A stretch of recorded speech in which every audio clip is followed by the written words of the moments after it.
ministro generale, il Beato Battista Parenti, che decise in povertà di venire in Sardegna. E dove?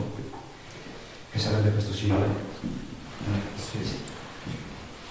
Ci dimorò con i frati francescani, i frati poveri, che erano chiamati frati minori, quelli in sandali, i poveri proprio, quelli che avevano bisogno di molto poco, da non confondersi con i conventuali, che erano quelli che ambivano alle ricchezze, a stare in monasteri più ben sistemati.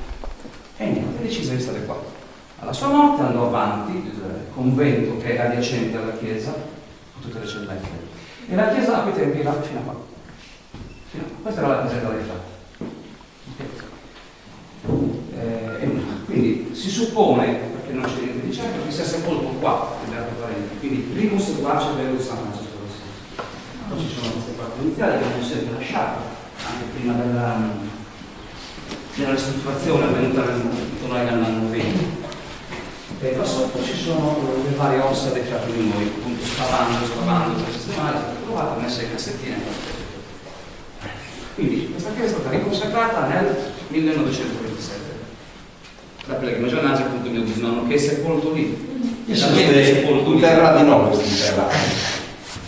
Sì. Ciao. A Fulano, non è Fulano, perché appunto una chiesa privata. Ho ottenuto questa deroga, che ormai non era più concesso a nessuno, di essere sepolto qui, in questa tomba. Cavaliere ufficiale Giannasi Pellegrino, nato a Pian della Croce, il 15/3/1857, e a Monterazzo, e non so che altre eccetera. alla vera sono sicuro, non so se lo fanno, sì, che mano, quella privata non è semplice. Questa è la quindi secondo me era un zero.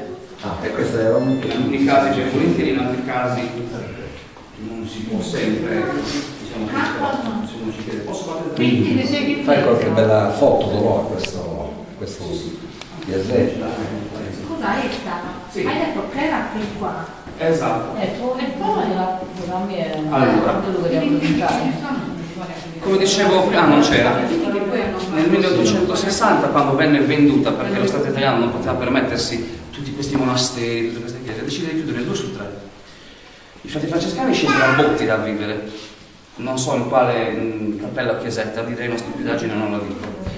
E quindi questo venne chiuso e venduto alla cassa ecclesiastica. La cassa ecclesiastica, per far cassa, dovette vendere, e vendette al conte Beltrame, tosco-emiliano.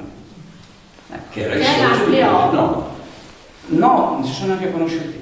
Allora diventarono soci col conte, quindi al conte Azzaroli, che era di Maccomere. Comunque anche lui è venuto dall'Emilia Romagna. Poi il bisnonno appena dopo. E comprò tutto e ci lavorò fino ai secoli, fino alla morte. Ecco. Perché comunque la continuò per ridarla al culto, perché era adibita a stalla. Non c'era più niente, non c'era niente di quello che si vede, cioè tenuto bene, non era più chiesa, sconsacrata. E ecco che decise, come dicevo prima.